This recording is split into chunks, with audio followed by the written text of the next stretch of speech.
ओम श्री सद्गुरुदेव भगवान की जय। गुरु ब्रह्मा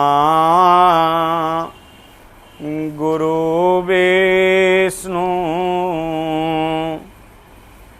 गुरुदेवो महेश्वरः। गुरु साक्षात् परं ब्रह्म तस्मै श्री गुरुवे नमः। अखण्डमण्डलाकारं व्याप्तं येन चराचरं तदपदं दर्शितं येन तस्मै श्री गुरुवे नमः। मौसमदीननदीनहित तुम समान रघुवीर अस बिचारी रघुवंशमणि हरहु विषम भवभीर। दीन दयाल बिरद संभारी हरहु नाथ मम संकट भारी। जेहि विधि होहि नाथ हित मोरा करहु सो बेगी दास मैं तोरा। बिनु सतसंग विवेक न होई अराम कृपा बिनु सुलभ न सोई। बोलो जय सिया राम जय जय सिया राम। स्वर्ग नरकायप वर्ग सुख धरि अतुलाय कयंग। तोलन ताहि सकल मिली जो सुख लव सतसंग। बोलो जय गुरुदेवम जय गुरुदेव। गुरु बिनु भव निधि तरहि न कोई। जो बिरांची शंकर सम होई। गुरु निराकार है महिमा अपार है। शरण में जो आ गया उसका बेड़ा पार है। जहि विधि होहि नाथ हित मोरा करहु सो बेगी दास मैं तोरा। दीन दयाल बिरद संभारी हरहु नाथ मम संकट भारी। बोलिए श्री सद्गुरुदेव भगवान की जय। सज्जनों, संत रैदास संत रविदास जी का बहुत ही प्यारा सा भक्त और भगवान के लिए समर्पणात्मक समर्पित भजन है।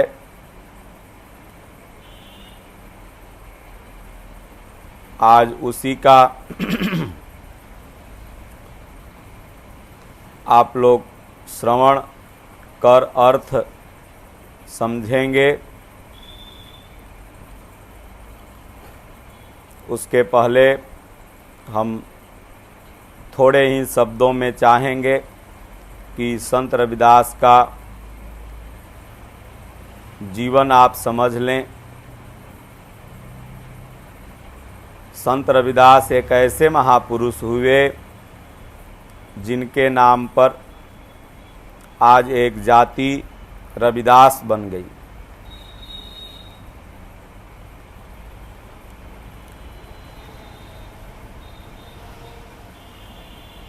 हरिजन घर में जन्मे हुए संत रविदास पूर्व जन्म से ही भजन चिंतन में संलग्न एक महात्मा थे।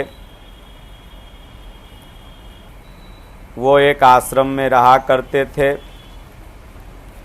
प्रत्येक पूर्णिमा के दिन सब शिष्य मिलके कुछ न कुछ भिक्षाटन किया करते थे। एक दिन की बात है, एक गरीब हरिजन की महिला भी व्रत किए हुए थी। उसने भी बाबा को बुला करके कहा, बाबा आप मेरा अनाज लेंगे। रविदास जी ने, जो पूर्व जन्म में एक संत थे, उसका अनाज ले लिया और आश्रम में ला के दिया। यह बात जब आश्रम वासियों को पता चली तो सब लोगों ने मिल करके गुरु महाराज से शिकायत कर रविदास जी को, जो संत थे जिन्होंने भिक्षा मांग के गुरु आश्रम में दी थी, उन्हें आश्रम से निष्कासित करवा दिया। संत रविदास के मन में बहुत ही ग्लानि हुई। क्या मनुष्यों में भेद करना उचित है? क्या भगवान ने यह ऊंच और नीच, छोटे जात और बड़े जात के मनुष्यों की संरचना की? और अगर की तो वो सब में निवास कैसे करता है? और अगर सब में वह निवास करता है तो फिर वो अपवित्र कैसे? इसी ऊहापोह में ग्लानि बस नदी में खड़ा होकर के 14 दिन उन्होंने अपने प्राण का परित्याग किया। और प्राण त्यागते समय उनके मन में यह संकल्प था कि भगवान, अगर मेरा अगला जन्म हो प्रारब्धवश तो किसी हरिजन के घर में ही हमें जन्म दीजिएगा और वहीं से मैं पूरे विश्व को यह दिखाऊंगा कि क्या हरिजन रविदास भक्ति कर सकता है या नहीं। वास्तव में भगवान ने गीता में भी कहा कि अंत काल में जिसका जैसा संकल्प रहता है अर्जुन, उसको मैं वैसी ही योनि प्रदान करता हूँ। जैसा उनका संकल्प था वैसी ही योनि प्राप्त हुई। संयोग से उसी महिला के घर में उनका जन्म हुआ जिस घर से भिक्षा लेके गए थे। यह बात भगवान ने उनके गुरु महाराज से अनुभव में बताई। गुरु महाराज आकर के देखे तो बात सत्य निकली। उन्होंने कहा कि इस शिष्य का लालन पालन खूब बढ़िया से करना। बुढ़िया माई, ये मेरा साधु है, तुम्हारे यहाँ जन्मा है। धीरे धीरे रविदास बड़े होते गए। पूर्वजों की जो नौकरी थी, चमड़ा भिगोना, सीना, जूता चप्पल पालिश करना इत्यादि करने लगे।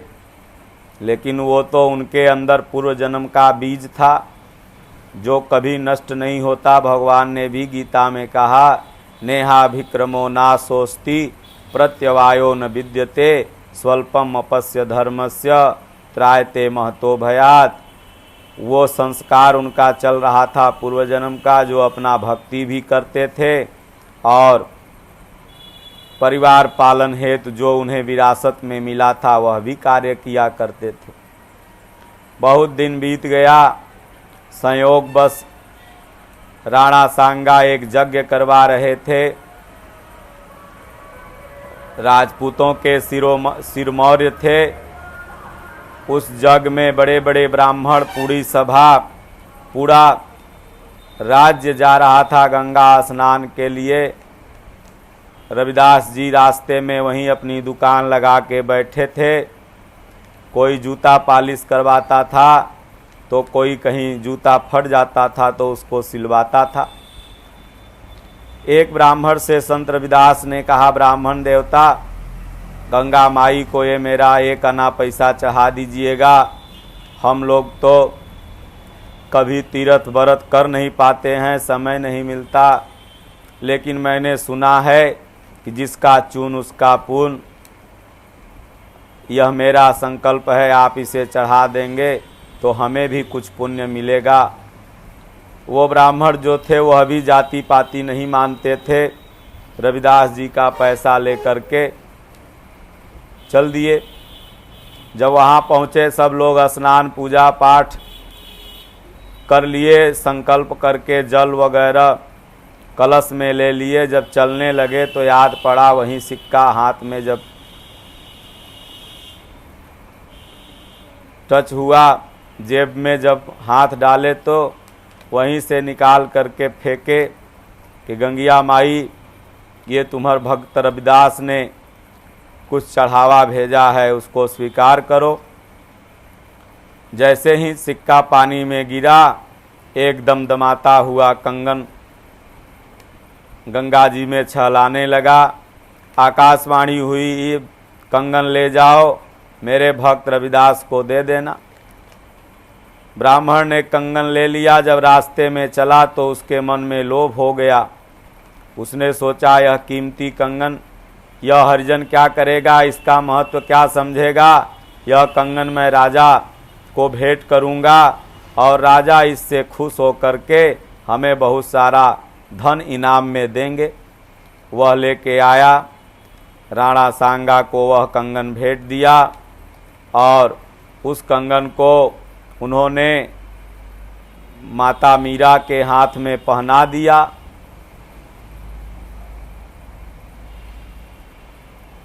माता मीरा जब पहन ली तो जिद कर बैठी, ऐसा कंगन एक और चाहिए।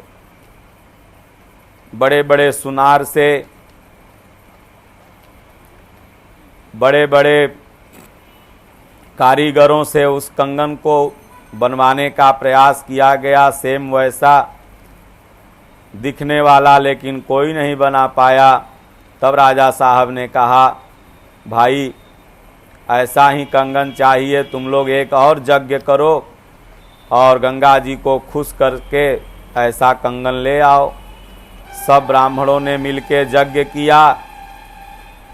नाम लेकर के संत रविदास ने दिया है गंगा माई करके। 2-4 हज़ार रुपया गंगा जी में बिक दिए, लेकिन कंगन नहीं निकला।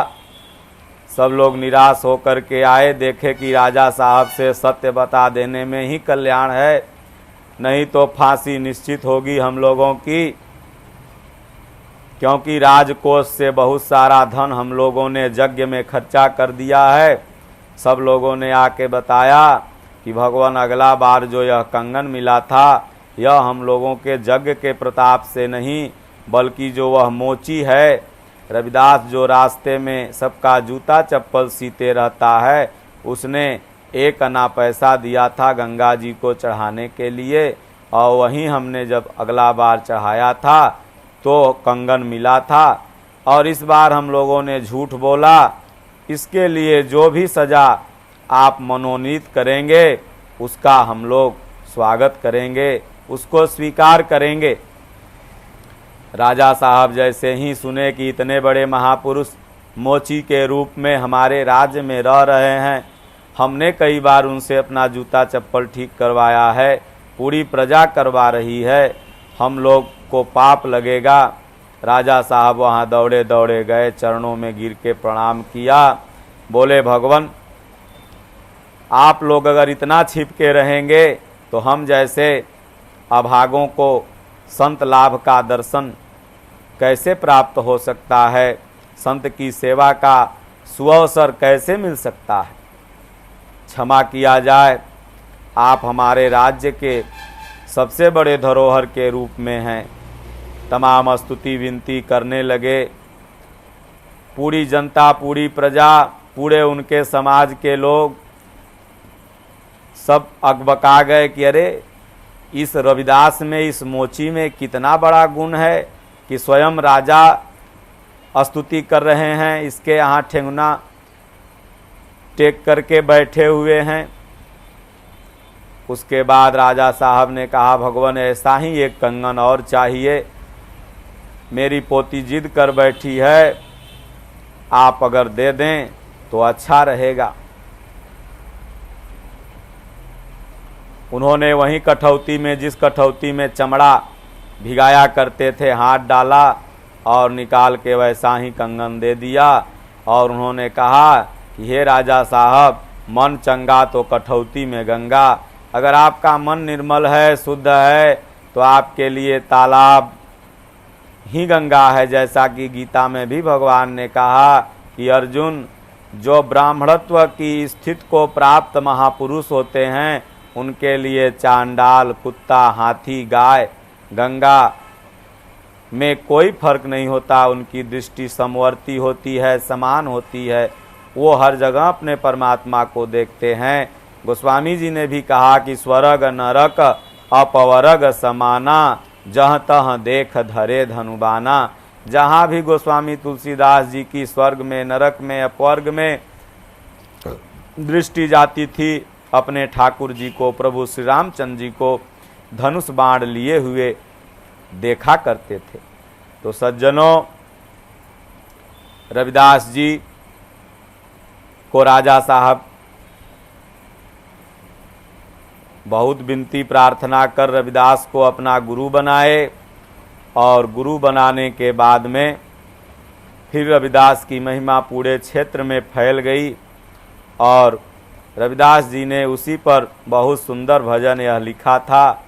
क्या, तो आइए पहले भजन का श्रवण कर लेते हैं, उसके बाद अर्थ सरल है, थोड़ा बहुत बताने का प्रयत्न करेंगे। प्रभु जी तुम चंदन हम पानी, प्रभु जी तुम चंदन हम पानी, जाकी अंग अंग बास समानी, प्रभु जी तुम चंदन हम पानी, प्रभु जी तुम चंदन हम पानी, प्रभु जी तुम घन बन हम मोरा, प्रभु जी तुम घन बन हम मोरा, जैसे चितवत चंद चकोरा, प्रभु जी तुम घन बन हम मोरा, जैसे चितवत चंद्र चकोरा, प्रभु जी तुम चंदन हम पानी, प्रभु जी तुम चंदन हम पानी, प्रभु जी तुम दीपक हम बाती, प्रभु जी तुम दीपक हम बाती, जाकी जोत बरे दिन राती, जाकी जोत बरे दिन राती, प्रभु जी तुम दीपक हम बाती, प्रभु जी तुम चंदन हम पानी, प्रभु जी तुम मोती हम धागा, प्रभु जी तुम मोती हम धागा, जैसे सोने मिलता सुहागा, प्रभु जी तुम मोती हम धागा, प्रभु जी तुम चंदन हम पानी, प्रभु जी तुम स्वामी हम दासा, प्रभु जी तुम स्वामी हम दासा, ऐसी भगति करे रे दासा, ऐसी भगति करे रे दासा, प्रभु जी तुम चंदन हम पानी। सज्जनों, परमात्मा जो होते हैं, परमात्मा के घर में जात पात नहीं देखी जाती, कहें जाति पाति पूछे नहीं कोई, हरि को भजे सो हरि का होई। जाति पाति का निर्माण तो यहाँ पर मनुष्यों के द्वारा किया जाता है। भगवान के घर में सिर्फ एक जाति का निर्माण हुआ है, वह है मनुष्य या इंसान। और इसी जात को परमात्मा जानते हैं। भगवान श्री कृष्ण ने गीता में भी कहा कि द्वायुमो पुरुषे लोके क्षरः अक्षरः एव च। दो तरह के पुरुष हैं, क्षर पुरुष और अक्षर पुरुष। क्षर पुरुष वह हैं जो प्रकृति में अपने मन को लगाए हुए हैं, तो एक दिन 84 के में चले जाएंगे। और अक्षर पुरुष वह हैं जो मनुष्य शरीर पाके परमात्मा का चिंतन कर रहे हैं। एक जगह और भगवान ने कहा कि दौ भूत सर्गे लोके दैवी आसुरी एव च, दैवी विस्तर सप्रोक्तम आसुरीम पार्थ में श्रीणु। दो तरह के पुरुष हैं, एक देवता एक असुर। हे अर्जुन, जिनका आचरण देवताओं जैसा है, जो रात दिन भगवान का भजन चिंतन सुमिरन कर रहे हैं, जहाँ बैठते उठते हैं प्रभु की ही चर्चा करते हैं, वो देवता हैं। और जो असुरों वाला कार्य करते हैं, मांस मछली मदिरा इत्यादि दुर्गुणों का सेवन, वह व्यक्ति असुर हैं। तो संत रविदास जी जो थे, इसी विचार के महात्मा थे। वो सब में एक भाव देखते थे, सब में उसी ईश्वर का रूप देखते थे। या जितने भी महापुरुष हुए, वो चाहे गोस्वामी तुलसीदास जी हो, चाहे जो भी महापुरुषों का आप नाम जानते हैं, वो सब के सब महापुरुष एक परमात्मा के उपासक थे और सब में ही अपने उसी परमात्मा को देखा करते थे। या आगे जितने महापुरुष होंगे ऐसा ही करेंगे। जब उन्हें समाज में इस तरह का भेदभाव दिखाई पड़ा, भगवान से प्रार्थना की, अगला जन्म भगवान उसी योनि में देना, मैं देखूंगा कि क्या मनुष्य योनि के उस जाति में भजन नहीं किया जा सकता। भजन उन्होंने किया, दुनिया को दिखाया कि नहीं, भगवान जो होते हैं वह निम्न से निम्न वर्ग में अगर जन्म लेकर के उनको भजा जाए तो वो हमारा साथ देते हैं। आप धनवान हो, अमीर हो, गरीब हो, कुलीन हो, कुरूप हो या रूपवान हो, इससे मतलब भगवान का नहीं होता है।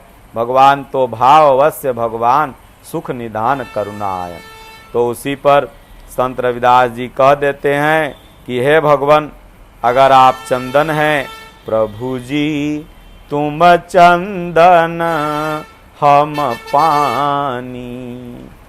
चंदन लाख रखा हो, अगर उसमें पानी नहीं मिलाइए और पानी मिला करके सिलौटा पर नहीं रगड़िए तो क्या वह चंदन बन पाएगा? अगर उसे चंदन बनाना है, अगर उसके सुगंध को अपने अंग अंग में बसाना है तो पानी की तो जरूरत पड़ेगी ही। तो उसी तरह भगवान ईश्वर परमात्मा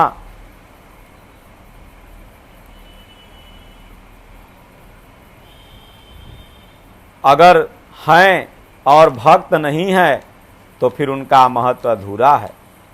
इसी को कहते हैं कि राम ते अधिक राम कर दासा। भगवान कहते हैं कि राम ते अधिक राम कर दासा। राम से अधिक बलवान राम का दास होता है। अयोध्या पुरी में भगवान श्री रामचंद्र जी तो विराजमान हैं, लेकिन हनुमान जी हनुमानगढ़ी में सबसे पहले विराजमान रहते हैं और उनकी हनुमानगढ़ी आज भी है। द्वारिकापुरी का पता नहीं, लेकिन सुदामापुरी का आज भी अवशेष मिलता है। तो भगवान भक्त को ज़्यादा महत्व देते हैं। इसलिए अगर परमात्मा का अस्तित्व है तो भक्त के अस्तित्व के बिना अधूरा रहता है। इसलिए परमात्मा तभी पूर्ण होते हैं। इसलिए आप लोग देखते हैं, पहले सीता तब राम, पहले राधा तब श्याम। राधा जी भक्त थी, माता सीता प्रभु की भक्त थी। पहले हनुमान तब राम, पहले अर्जुन तब कृष्ण। तो इसलिए उसी आशय पर यह महापुरुष कहते हैं कि हे भगवान, आप चंदन हैं तो हम पानी हैं। हमारे मिले बिना वह चंदन मस्तक पर नहीं लग सकता और फिर उस चंदन की शोभा नहीं बढ़ सकती। इसलिए जाकी अंग अंग बास समानी, प्रभु तुम चंदन हम पानी। तब उसका अंग अंग बास समाता है, वह सुशोभित होता है। इसलिए आगे उन्होंने उदाहरण देते हुए कहा कि प्रभु जी तुम घन बन हम मोरा। जंगल में हम लोग क्यों जाते हैं, वन में क्यों जाते हैं? वहाँ पर मोर नाचता है, हिरण दौड़ते हैं, तमाम तरह के पशु पक्षी नृत्य करते रहते हैं, उछलते कूदते रहते हैं। वह देख करके शांति होती है। अगर उस घनघोर जंगल में मोर न हो तो क्या हम और आप वहाँ जाएंगे? नहीं जा सकते। तो उसी तरह से प्रभु जी, अगर आप एक घनघोर जंगल हैं तो उस जंगल का मैं मोर हूँ। अर्थात रविदास जी कहते हैं कि अगर भगवान कोई जंगल है तो भक्त उस जंगल का मोर है। भगत के बस में है भगवान।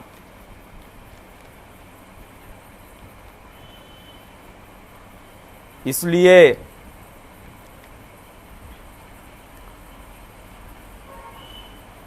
प्रभु जी तुम घन बन हम मोरा। आप जंगल हैं तो हम मोर हैं। और आगे कहते हैं कैसे कि जैसे चितवत चंद्र चकोरा। चकोर नाम का एक पक्षी होता है, वह रात दिन परमात्मा रूपी चांद को चकोर चंद्र को देखते रहता है।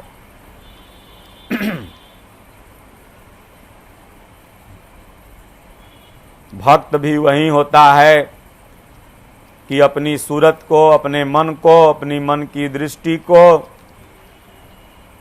उठते बैठते सोते जागते उस चकोर की तरह उस चंद्र रूपी भगवान को रात दिन देखते रहता है। 8 पहर निरखत रहे गुरु चरणन की ओर। 8 पहर वह महापुरुष के चरण, क्योंकि हमने भगवान को तो देखा नहीं, और भगवान को जिसने दिखाया वह हैं गुरु, उनके बारे में जिसने बताया वह हैं गुरु। इसलिए हरि ने जन्म दियो जग माही, गुरु ने आवागमन छुड़ाही। भगवान इस संसार में जन्म दे देते हैं और गुरु महाराज आवागमन से छुटकारा देते हैं। तो इसलिए रात दिन चकोर जैसे चंद्र को देखते रहता है, वैसे भक्त भगवान को देखते रहता है। इसलिए जितना महत्व भगवान का है उतना ही महत्व भक्त का है। जितना महत्व उस घनघोर जंगल का है उतना ही महत्व उसमें जो मोर रूपी भक्त रह रहा है उसका है। इसलिए कहते हैं कि प्रभु जी तुम घन बन हम मोरा, प्रभु जी तुम चंदन हम पानी। आगे उन्होंने कहा कि हे भगवान, प्रभु जी तुम दीपक हम बाती। दीपक में घी भरा हो और अगर उसमें रुई की बत्ती न हो तो क्या वह दीपक भगवान के पास जल सकता है? नहीं जल पाएगा। उसी तरह से अगर भगवान घी से भरे हुए दीपक हैं तो भक्त क्या है कि बाती है। हमारे पूज्य गुरुदेव भगवान कहा करते हैं कि चंदन तरु हरि संत समीरा। अगर परमात्मा कोई चंदन के वृक्ष हैं तो समीर मतलब हवा हैं, भक्त हवा हैं, संत। चंदन तरु हरि संत समीरा। तो इसलिए यहाँ पर भी यही कहते हैं रविदास जी कि हे भगवान, अगर आप दीपक हैं तो मैं बत्ती हूँ, मेरे बिना वह दीपक नहीं जल सकता। इसलिए आपका जितना महत्व है उतना भक्त का भी महत्व है। इसलिए हे भगवान, भक्त को आप भुला नहीं सकते हैं, क्योंकि आप भक्त के बिना अधूरे हैं। राधा के बिना श्याम आधे। एक भजन गाता है ना कि राधा के बिना श्याम आधे, बोलो राधे राधे। तो उसी तरह से भक्त के बिना भगवान आधे।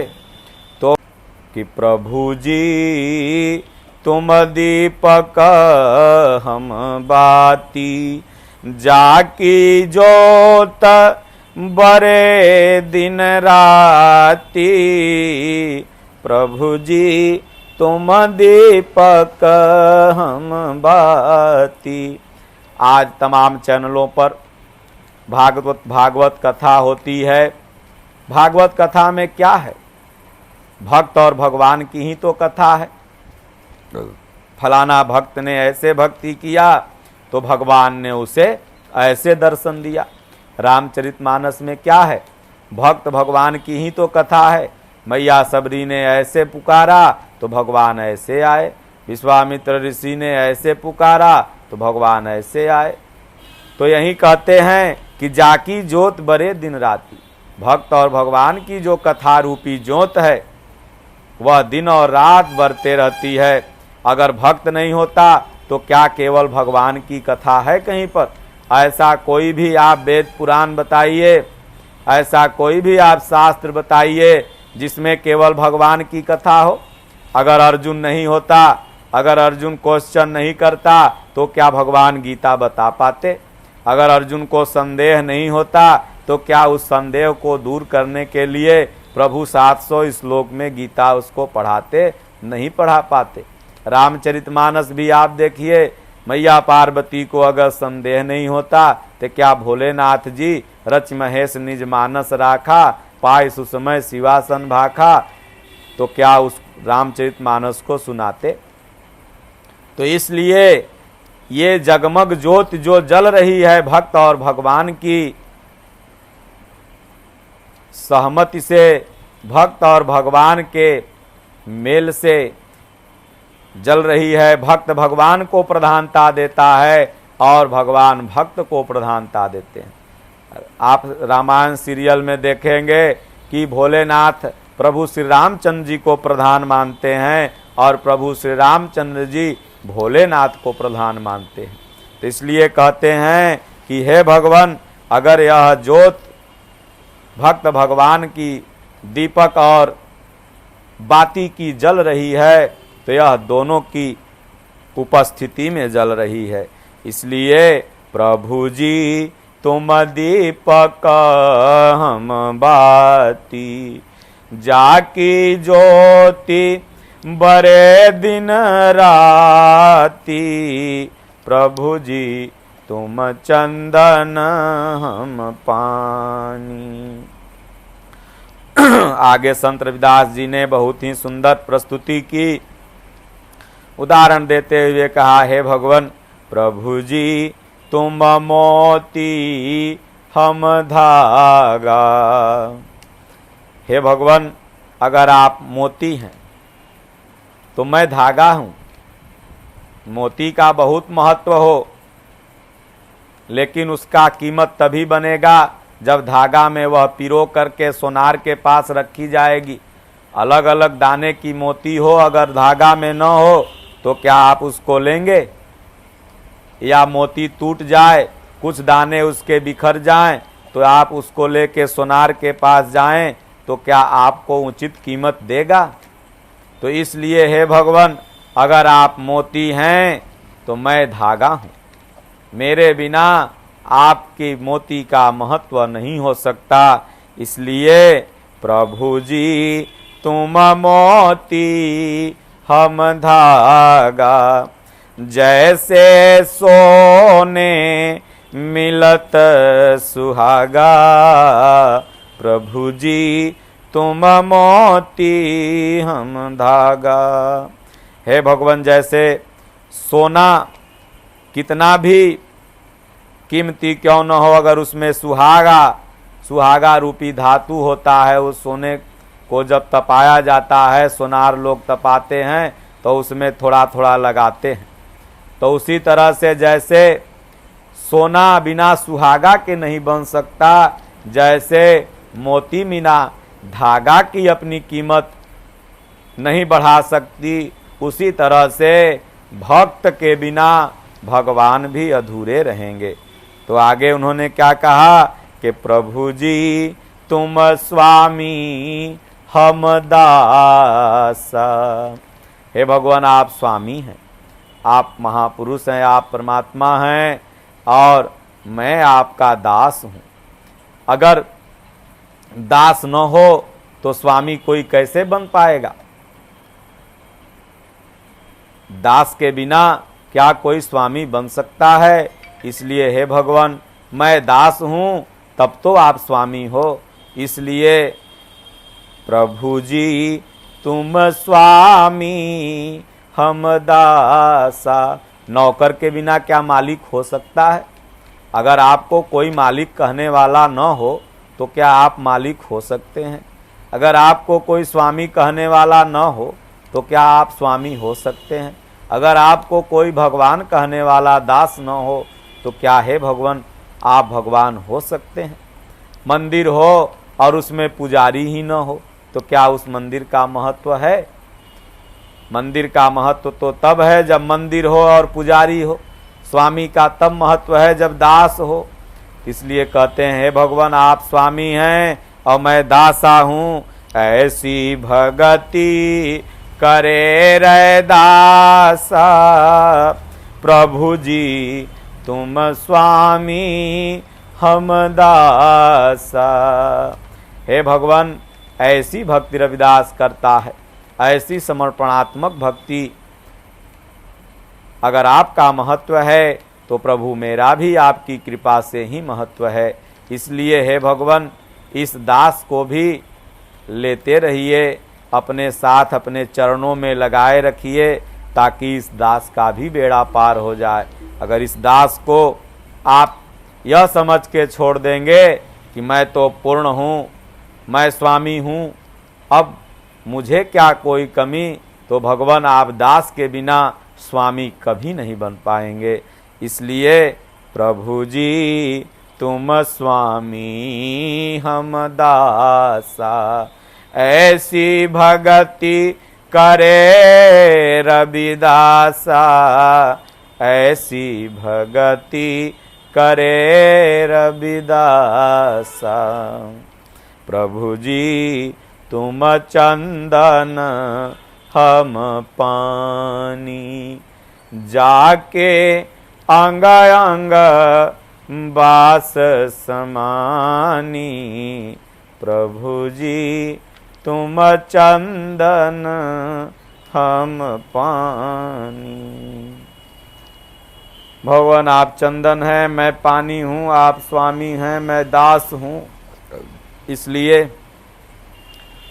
ये उनका एक भाव था रविदास जी का, और भाव सत्य है। ऐसा समर्पण आ गया है तो जीव का कल्याण हो जाता है। और ऐसे ही समर्पण के साथ प्रत्येक भक्त को जात पात न देख करके परमात्मा के प्रति समर्पण करे तो परमात्मा उसको तत्क्षण ही अपने शरण में ले लेते हैं। भगवान कहते हैं कि हे सबरी, जाति पाति कुल धर्म बड़ाई, अधन बल परिजन गुण चतुराई। भगतिहीन नर सोहहि कैसे, अबिनु जल बारिद सोहई जैसे। भक्ति के बिना जिस तरह से बादल अशोभनीय, बारिश के बिना बादल अशोभनीय होता है, उसी तरह से भक्ति के बिना मनुष्य अशोभनीय होता है। इसलिए अगर भक्ति पथ में सबसे बड़ा रोड़ा है तो भगवान के सामने जाति पाति क्या करना है। अरे भगवान से हम संबंध जोड़ने थोड़ी जा रहे हैं कि उनको जाति पाति कुल गोत्र देखना है। भगवान आपका भाव देखते हैं। आपका भाव और मन जितना निर्मल है तो आप रविदास की तरह कहीं भी जन्मे हों, भगवान आपकी बात मान के कठौती में भी गंगा का रूप धारण कर सकते हैं। और नहीं तो पंडित जी लोग कितना गंगा जी में जाके कन्नी अधन्नी बीगे, लेकिन गंगा जी ने नहीं कंगन दिया। तो इसलिए सज्जनों, भगवान ने कहा कि निर्मल मन जन सो मोहि पावा, मोह कपट छल छिद्र न भावा। भगवान को निर्मल मन वाला व्यक्ति प्यारा लगता है। उनको न जाति अच्छी लगती है, न गोत्र अच्छा लगता है। इसलिए चलते फिरते उठते बैठते भगवान के नाम का स्मरण करें तो भगवान आपको अवश्य अपनाएंगे। क्योंकि भगवान अगर नहीं अपनाते हैं भक्त को तो वो भगवान एक दिन नहीं रहते। भगवान भगवान तब हैं जब उनका कोई भक्त है। गुरु गुरु तब हैं जब उनका कोई शिष्य है। मास्टर तब हैं जब पढ़ने वाला है। अगर स्कूल में मास्टर न हो तो क्या कोई पढ़ाने वाला दीवाल को पढ़ाएगा मास्टर? विद्यार्थी अगर न हो, बच्चे न हो तो दीवाल को तो मास्टर पढ़ाएगा नहीं, और दीवाल को पढ़ाने का पैसा तो मिलेगा नहीं। तो इसलिए विद्यार्थी का भी उतना महत्व जितना अध्यापक का महत्व होता है। ओम श्री सद्गुरुदेव भगवान की जय। बोलो जय सिया राम, जय जय सिया राम। बोलो जय गुरुदेवम, जय गुरुदेव। गुरु बिनु भवनिधि तरहि न कोई, अजो बिरंची शंकर सम होई।